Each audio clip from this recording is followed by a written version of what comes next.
샬롬, 오늘은 10월 24일 금요일입니다.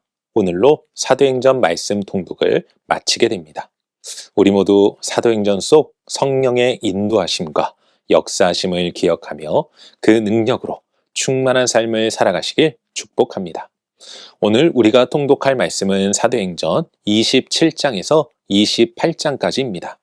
오늘 말씀은 바울이 로마로 향하는 여정 속에서 하나님의 섭리와 보호가 어떻게 역사하는지를 보여줍니다. 먼저 바울은 결국 죄수의 몸으로 배에 오르게 되는데 여정 중 큰 풍랑을 만나 배가 파선 위기에 처합니다.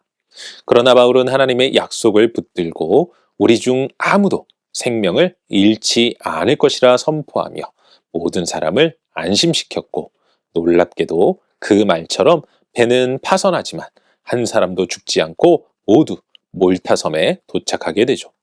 그리고 그곳에서 바울은 뱀에 물렸음에도 해를 입지 않으므로 하나님의 위대하심을 증거하며 섬 사람들의 병을 고치고 복음을 전합니다.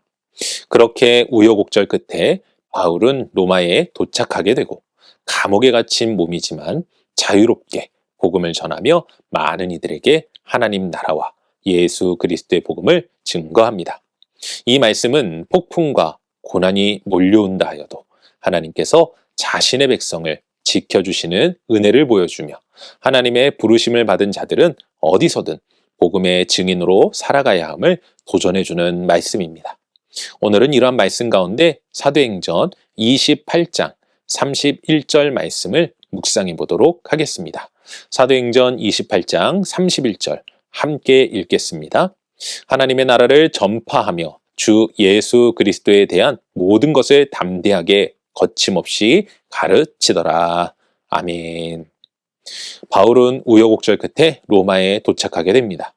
하지만 바울은 죄수의 신분이었기에 자유롭지 못했죠. 그나마 다행인 것은 바울이 감옥에 갇혀 지낸 것이 아닌 가택 연금 상태로 생활했다는 것입니다. 그리고 사람들은 이러한 바울을 찾아왔고 그는 사람들에게 담대히 하나님 나라와 예수 그리스도를 전파하였습니다. 바울은 외적으로 감금된 상태였지만 사실은 성령의 인도하심을 통해 자유를 누리던 사람이었던 것입니다. 세상의 쇠사슬로 그를 묶을 수 없었고 그를 가둔 감옥이 복음을 가둘 수 없었던 것이죠. 이것이 바로 성령의 역사입니다. 성령은 환경을 초월하여 하나님의 뜻을 이루어 가십니다. 사랑하는 성도 여러분, 반드시 기억하시기 바랍니다.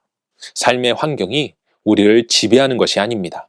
눈에 보기에는 모든 것들이 우리 삶을 좌지우지하는 것 같지만 진짜 우리 삶을 인도하시는 분은 성령님입니다. 우리가 예수님을 믿고 하나님 나라의 백성이 된 순간 성령님은 우리와 함께 하시며 모든 환경을 넘어 주님의 뜻을 이루어 가시기 때문입니다. 그러니 오늘 하루도 주어진 환경에 갇히는 것이 아니라 성령 하나님을 의지함으로 그분의 인도하심과 도우심 속에서 귀하게 쓰임받는 인생 되시기를 주님의 이름으로 간절히 축원합니다. 기도하겠습니다. 사랑과 은혜가 충만하신 아버지 하나님 감사합니다. 우리를 불러주시고 주의 거룩한 자녀여 백성 삼아주시며 우리 가운데 주의 말씀과 능력을 행할 수 있도록 인도하여 주심에 감사합니다. 아버지 하나님, 우리가 성령님의 인도하심을 받고 환경에 우리의 생각을 맞추는 것이 아닌 하나님의 말씀 가운데 우리의 삶을 맞추고 그 뜻 가운데 살아가 우리를 도우시며 역사하시고 모든 것을 합력하여 사원을 이루시는 하나님의 은혜를 경험할 수 있도록 도와주시옵소서. 오늘도 우리 가운데 귀한 생명으로 인도하시고 우리를 가장 복된 인생 될 수 있도록 도우시는 하나님을 찬양하오며 이 모든 말씀 우리 주 예수 그리스도 이름으로 기도합니다. 아멘.